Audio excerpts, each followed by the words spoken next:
Okay, so Stefan, we're back here in side control, and in my opinion, there's kind of two basic ways to mount. One was the hip switch or the leg swing, which we covered, and the next would be what I call the knee drive or the knee slide.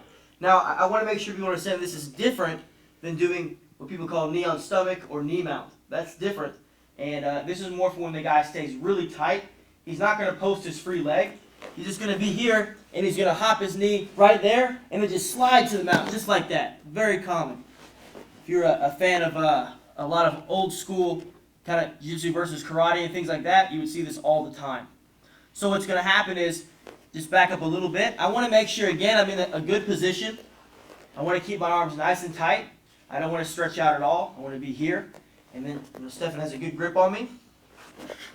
So that knee is going to pop up right there. So I like to start to turn to my side. Because my arm is on the inside, I'm not really giving my back up. If he was underneath, that's going to be a problem. But because I kind of have the inside control, it's not so much of a problem. I can actually stay in this position as long as I don't let him rearrange his hands. And a lot of times when I get here and I start causing him some problems, one thing that someone in Stefan's position might do is they let go and they want to start to bother my legs. Yeah, just like that. And so because I have more freedom of movement now, what I'm going to do is I'm going to give him back to the praying mantis here. I want to cup his knee, and I keep my elbow in real tight. I don't want to be out here. And now I'm just going to kind of invert and do what I call a Granby. So I'm going to tuck my head and roll over my shoulders. Stefan's going to ride me. He's going to want to try to keep me down, and he's going to want to a lot of times go for my back. But because his leg is across and it's bent, it's actually very difficult for him to get my back. So it looks like this. I'm coming here. I'm raising. His leg is kind of trapped there. And then I'm just going to roll all the way through. Now this is a motion that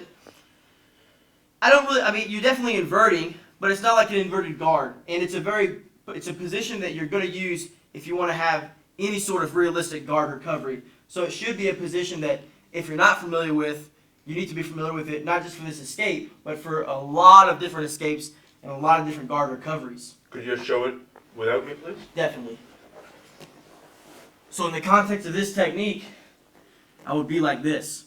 One of the key problems that people do is they don't duck their head and roll over their shoulders.